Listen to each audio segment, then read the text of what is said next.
জায়গার নামটা তো খুব সুন্দর, যে কল্যাণ করার জন্য বসে আছেন। তো আমি কি কল্যাণ করব? আপনাদের কাছ থেকে কল্যাণ নেওয়ার জন্য আমি এসেছি। এরা তো সুন্দর জায়গার মানুষ আপনারা।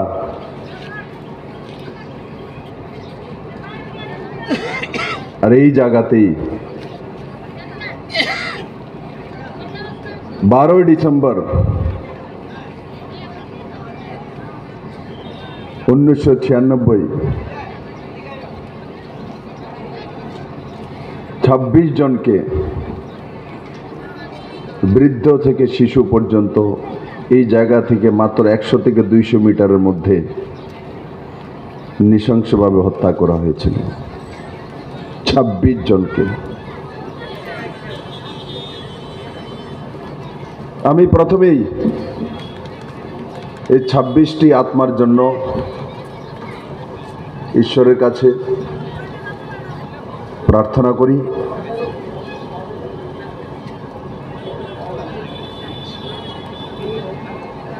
আজকের এই কার্যক্রমে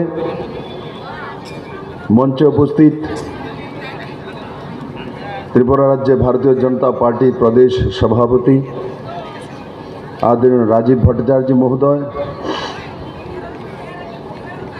श्रीमती मणिहार देववर्मा, प्रेसिडेंट TWF, जीवन देवनाथ, এই মণ্ডলের সম্মানীয় মণ্ডল সভাপতি,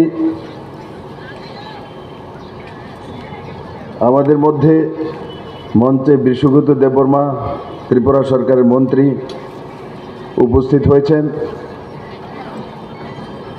বড় মাত্রা উপস্থিত আমার মায়েরা, বোনেরা, ভারতীয় জনতা পার্টির সমস্ত কার্যকর্তা, ত্রিপুরা মাথার সমস্ত কার্যকর্তা, IPFটির কার্যকর্তা, নেতৃত্ব, এই অঞ্চলের সুধী নাগরিক বৃন্দ। বন্ধুরা, আমি যেটা দিয়ে শুরু করেছিলাম যে 12 ডিসেম্বর 1996, 12 ডিসেম্বর 1996 বৃদ্ধ থেকে নিয়ে শিশু নৃশংসভাবে হত্যা করা হয়েছিল। কারা করেছিল? কেন হয়েছিল? কি কারণে হয়েছিল?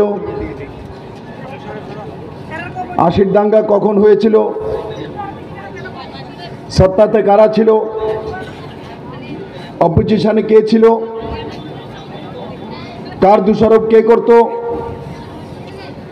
NLFটি ন্যাশনাল লিবারেশন ফ্রন্ট কে বানিয়েছিল? তাকে মদত কে দিত? ATTF কে বানিয়েছিল? যেই ATTF 12 ডিসেম্বর 1996-এ 26 জনকে নৃশংসভাবে 200 মিটারের মধ্যে হত্যা করেছে। কারা সেই ATTF-কে মদত দিত? NLFটিকে মদত দিত কংগ্রেস, আর ATTF-কে মদত দিত CPM কমিউনিস্ট পার্টি। তাহলে ত্রিপুরাতে জাতি জনজাতির দাঙ্গাকরণের দরকার কি ছিল? এই কল্যাণপুরে 26 জনকে নৃশংসভাবে মারার কি দরকার ছিল? ত্রিপুরাতে ইনসার্জেন্সি তৈরি করার দরকার কি ছিল? ত্রিপুরাতে মানুষকে কিডন্যাপ করার কি দরকার ছিল?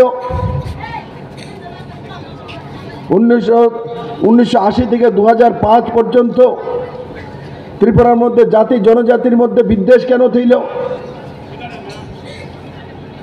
আগে কংগ্রেস দোষ দিত যেগুলি সব CPM করেছে।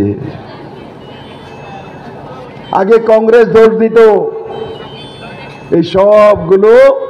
এই কল্যাণপুর বাজারে হয়তোবা কংগ্রেসের নেতৃত্বরা অনেক ভাষণ দিয়েছে, এই 26 জনকে নৃশংসভাবে হত্যা করেছে CPM এর ATTF।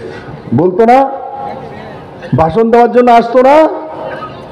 কল্যাণপুরে কংগ্রেসের নেতৃত্বরা আসতো এই ভাষণটা দেওয়ার জন্য, আসতো ওই শহীদ মিনারে ফুল চড়ানোর জন্য। আমি তাদেরকে জিজ্ঞাসা করতে চাই, কংগ্রেস CPM নামধারী